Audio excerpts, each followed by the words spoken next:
오늘도 바쁘니 빠르게 알아볼게요. 오늘 지드래곤이 경찰서에 출석했죠. 지드래곤은 지난 10월 말 한 유흥업소 실장과 이성균을 혐의로 조사를 하던 과정에서 그 유흥업소 실장이 지드래곤을 제보하게 된 걸 시작으로 같이 불구속 입건이 됐었습니다. 그리고 27일엔 지드래곤은 대변인을 통해 퇴학 사실을 전면으로 부인했고, 같은 날 인천경찰청은 지드래곤을 이성균과 함께 출국금지 처분을 내렸죠. 그 다음엔 증거가 있다며 혐의 입증에 대한 자신감을 드러냈었는데, 바로 30일에는 증거가 불분명하다고 말을 바꿨고, 지드래곤에 대한 압수수색 영장 역시 기각됐죠. 그러니 지드래곤 입장에선 화항당하겠죠. 가만히 있는데 갑자기 자기 이름이 나오고 경찰에선 증거가 있다며 출국금지까지 때리더니 이제 와선 혐의를 입증하기가 부족하다? 무슨 병 주고 나몰라라는 것도 아니고 열받을 수밖에 없겠죠. 처음부터 조용하게 진행하던가. 완전 아닌 말고 시기네.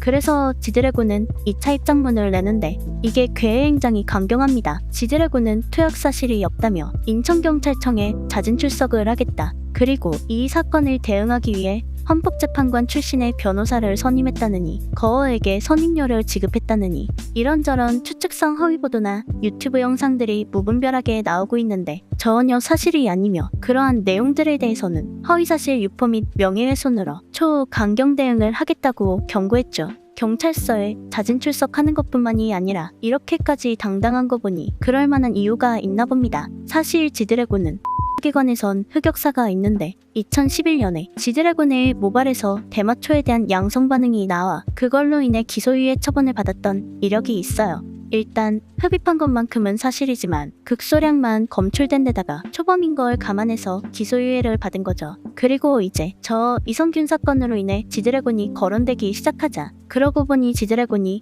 최근 이상해 보였었다며 지드래곤의 여러 영상들이 올라오기 시작했죠. 그런데 지디는 평소에도 저렇게 스트레칭을 자주 한다고 해요. 스트레칭? 스트레칭 한번 겁나 정신사납게도 하네. 그니깐 저 10년도도 된 대마 사건과 이성균 사건으로 거론되기 시작한 상황, 그 두 가지가 만들어낸 선입견으로 인해 조금 정신사납고 산만해 보일 수 있는 스트레칭 장면을 무슨 심각한 금단 증세인 것처럼 확정지었던 거죠. 뭐 현실적으로 따져보면 지드래곤의 동작만 보면 스트레칭 치고도 상당히 정신없는 수준이긴 합니다. 솔직히 진짜 이상해 보이기는 해.